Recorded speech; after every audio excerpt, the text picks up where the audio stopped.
Greetings and welcome to Vegetarianism, the Noble Way of Living. On Monday, we learned how to make basic seitan. We are back in the kitchen today to continue our exciting series of cooking with Chef Brooke Katz to see how we can transform our basic seitan into an exquisite vegan gourmet dish.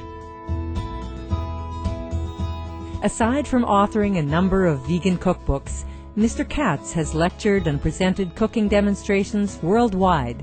He's been invited to speak on various radio and television programs on the benefits of plant-based nutrition.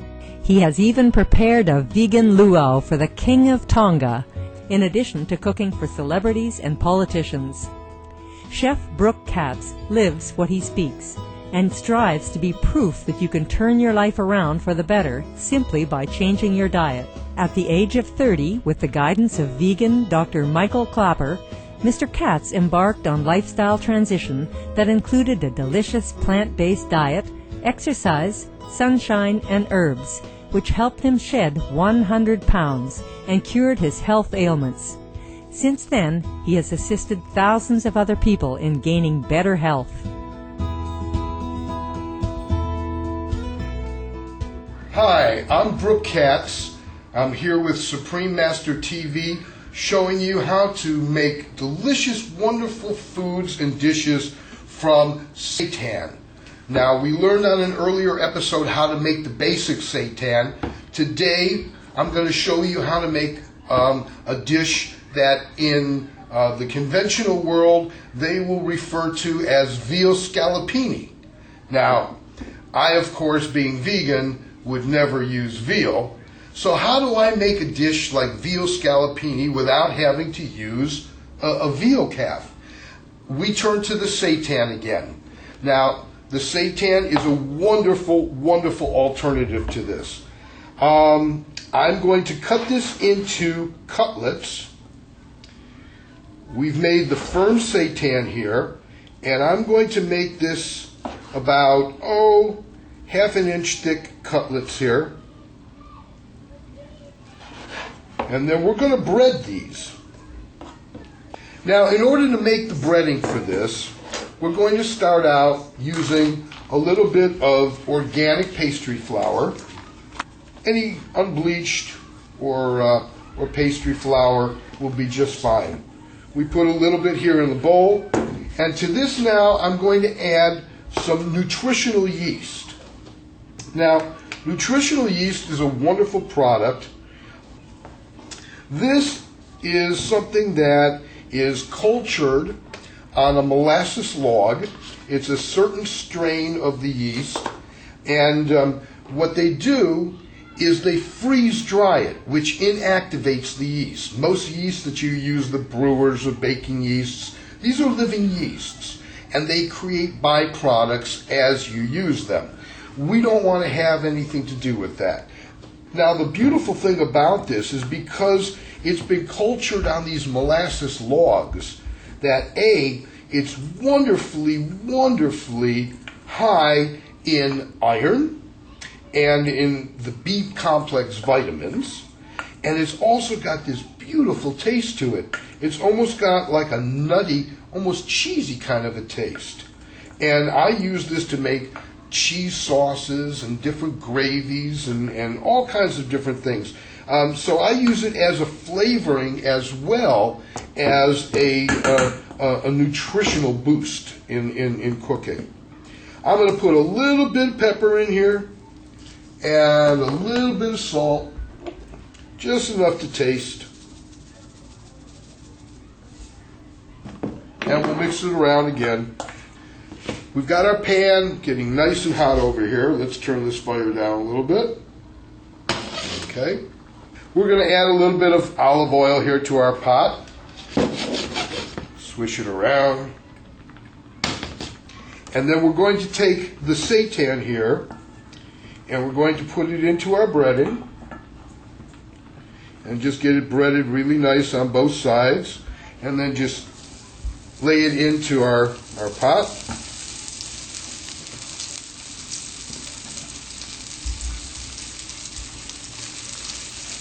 Make the little cutlets.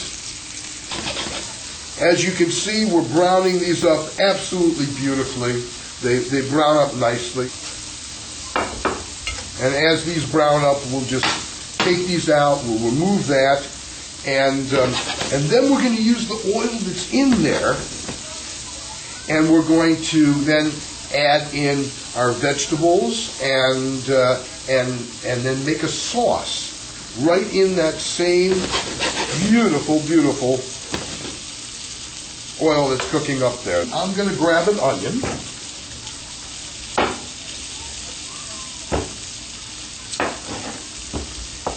And I'm going to dice this onion up.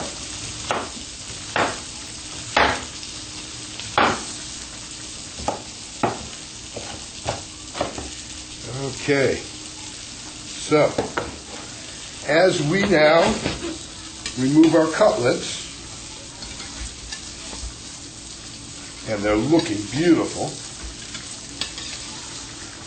Okay. And we're going to take our onions and just put them right in the same thing. Very nice. Now we're going to let these onions kind of cook up and turn clear.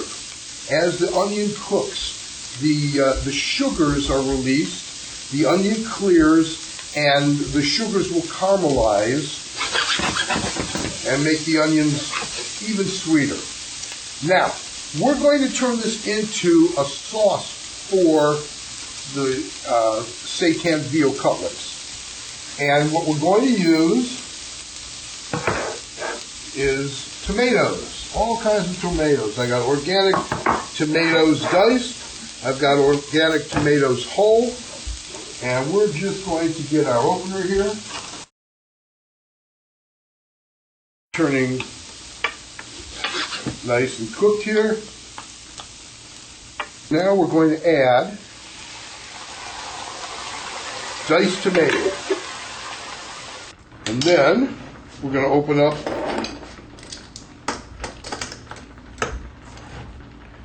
and put these whole tomatoes in. This way, this will give it the scallopini-ish, because with a scallopini, it's basically big hunks of cooked tomatoes in the sauce. And we'll just kind of score these tomatoes here, cut them into quarters. There we go. Mix all this together. Now we've got tomatoes and onions, but that's not an Italian sauce, right? So we got to make this Italian. And to do that, we come over to our little spices here. And we're going to grab some basil. And we'll put in a teaspoon of basil. And the same thing with oregano. Put in a spoonful of that. And the thyme. There we go. And I don't know of any Italians that don't use a lot of garlic. I love garlic. Garlic is a fantastic medicinal. This is one of the truly, truly powerful plants in which we get a lot of sulfur from.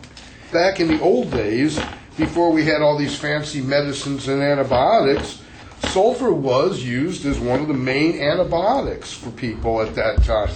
These sulfur products have very good powers of astringency. You know, they keep the body clean. You know, it really goes through and knocks out, you know, any kind of foreign pathogen.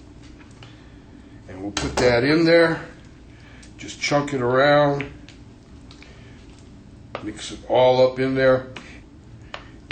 And I may add one more little can of sauce just to give it a little bit more of the tomato liquidy part. Okay, excellent. That's going to make a beautiful, rich scallopini sauce. just the smell coming off of it right now as it's cooking is absolutely unbelievable. All right, so we'll let this simmer for a few minutes, and then we will add the cutlets into this sauce and let that cook and get a rich flavor. And at this time, what I'll do is I'm going to take some pasta. We've got some wonderful organic linguine. We're going to take the pasta and I'm going to break it in half. I'll put one half going one direction and one half going the other direction. The reason you do that is to layer it is to keep it from sticking together. This way it'll boil freely. Also, when you make pasta, make sure that you don't chintz on the water. The more water you put into the cooking pot, the easier and less sticky the pasta will get. So we'll just let this start to boil and soften here. You also want to put pasta into boiling water. That'll also keep it from sticking together as much. If the water is not hot, the pasta will tend to stick.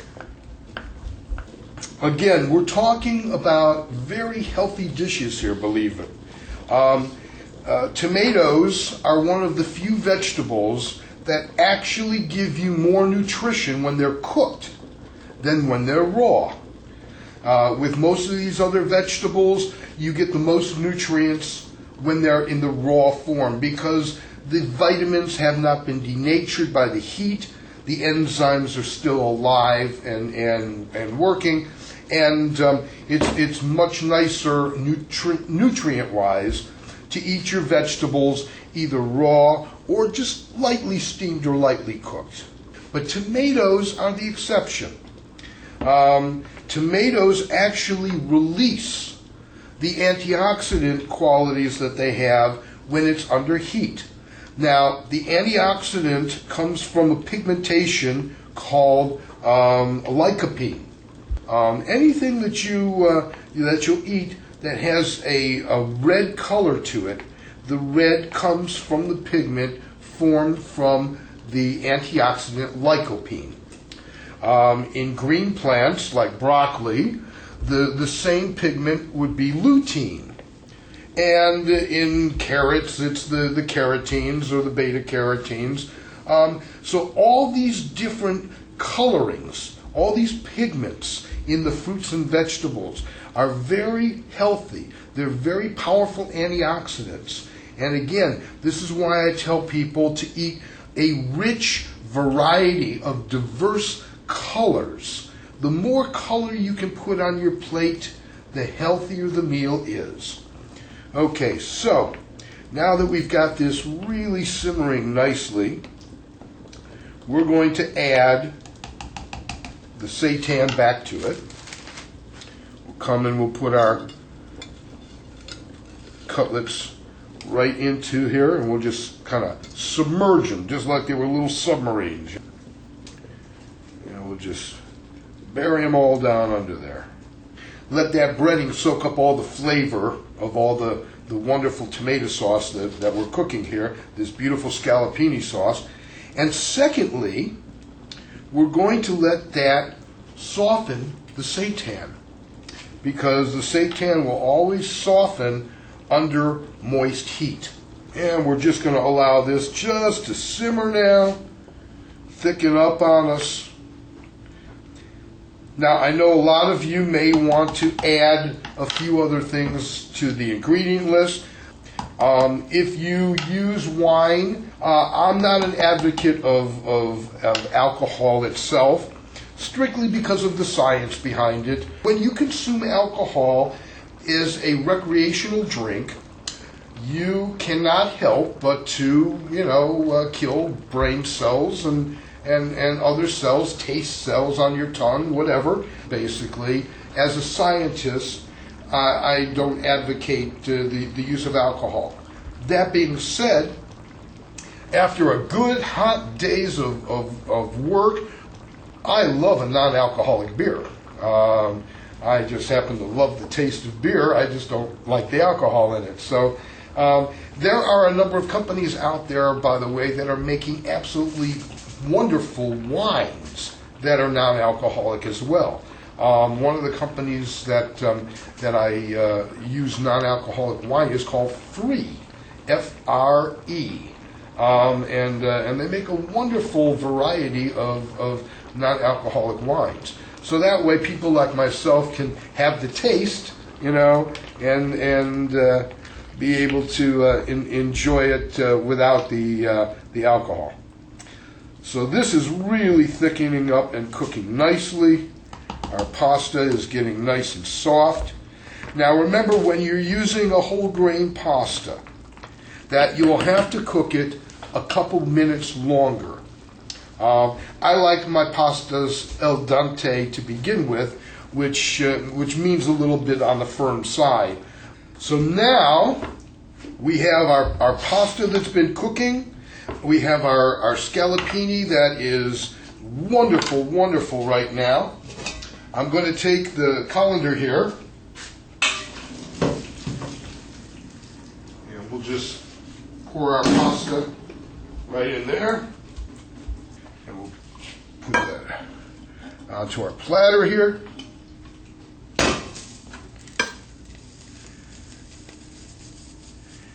And now we'll take our beautiful scallopinis, get our cutlets.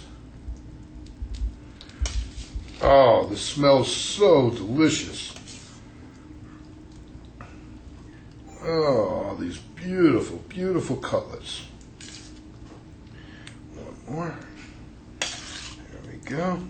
And the rest of this is all just beautiful scallopini sauce to put over the rest of the pasta.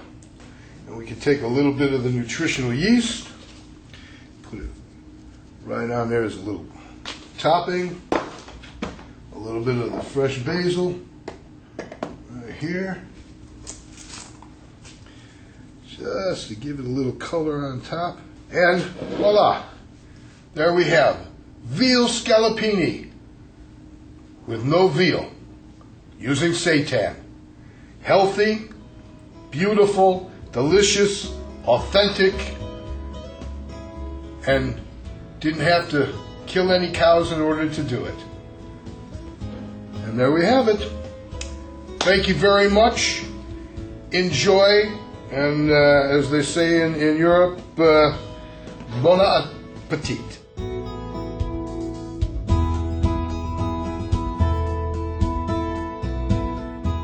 For more information on Chef Brooke Katz's vegan recipes and to purchase his vegan cookbooks, New Favorites, The Gentle Persuasion, and The Really Real Foods, please visit www.brookekatz.com.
For more details, please visit www.suprememastertv.com/VEG